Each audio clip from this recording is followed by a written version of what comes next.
might see this as more, this is a terrible word to use, ammunition, but more urgency to take more of his stance on this. What do you think? Well, it sort of depends on what you think his stance and my stance are. My stance is that yes, militarily we have to defend ourselves, and so we should defend our embassy in Baghdad. We need to defend our consulate in Erbil.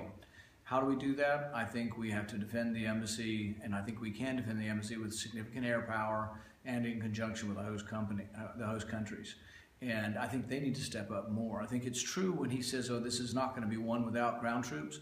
I think he's absolutely correct, but I want the ground troops to be the people who live there. And I think ultimately this is a long war. It's a long war between Sunni and Shiite, between civilized Islam, being factions of both of those, but between civilized Islam and barbaric Islam. And really ultimately it can only be won by them on the ground. When we defeat them militarily, we always will win. We can put 100,000 troops in and we can take Mosul back.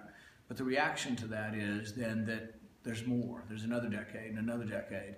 But I think this barbaric form of Islam can be stamped out, but it means Turkey has to step up. It means the Kurds step up. It means the Iraqis step up.